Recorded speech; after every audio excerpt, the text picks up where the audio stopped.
Magandang umaga, kumusta po? Narito po ulit ang update natin para sa lagay ng ating panahon.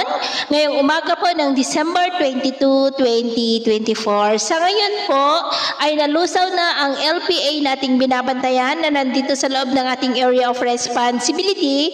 Pero may nabuo ulit na isang sama ng panahon pero dyan po sa kanlurang baybayin ng Palawan at tinawag po yan na Invest 99W. Pero hindi naman po ito inaasahan. Natutungo dito sa ating bansa, kikilos po yan palayo. At sa ating long range forecast, wala naman pong bagyo na nakikita na tatawid po dito sa ating bansa for the next 5 to 7 days.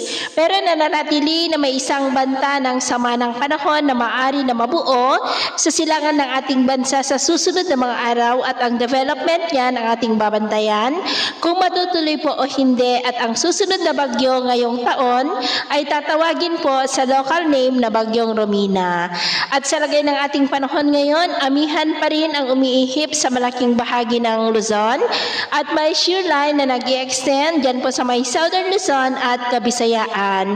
Ngayong madaling araw ay may mga isolated rains sa ilang bahagi ng Cagayan, Apayao, Calabarzon, Bicol, Mimaropa, Eastern Visayas, Southern part ng Cebu, Negros, Panay Island, Sulu Archipelago, Zamboanga Peninsula, Northern Mindanao, ilang bahagi ng Caraga, Davao at Sorsogon. At mamaya po ay sisikat naman ang araw sa malaking bahagi ng ating bansa pero may tsansa pa rin ng cloudy skies with isolated rain sa ilang bahagi ng Cagayan, Cordillera, Quezon, Batangas, Laguna, Camarines Provinces, Catanduanes, Sorsogon, Mimaropa, Eastern Samar, Bohol, Cebu, Negros, Panay Island, Sulu Archipelago, Zamboanga, Northern Mindanao at Davao Region. At mamayang hapon, mas maraming lugar ulit ang makakaranas ng cloudy skies with isolated rains sa ilang bahagi ng Northern Luzon, Southern Luzon, Visayas at Mindanao.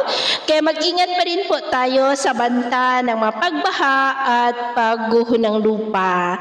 At sa atin naman pong mga baybayin, iwasan na muna natin ang papalaot sa kanlurang baybayin ng Luzon, silangang baybayin ng Luzon at Visayas, maging sa seaboard ng Batanes, Babuyan Island seaboard at northern seaboard ng Cagayan dahil ang mga alon dyan ay posible po na aabot hanggang sa 6 to 12 feet. Kaya hanggat maaari ay iwasan na muna natin ang papalaot dyan sa mga may kulay pula para po mas makaiwas sa mga sakunang pangkaragatan. So ito po ang latest update natin sa araw na ito. At ako po muli si James na nagsasabing sa kahit na pagsubok po na darating sa ating buhay, huwag po tayong mawawalan ng pag-asa. Thank you and God bless.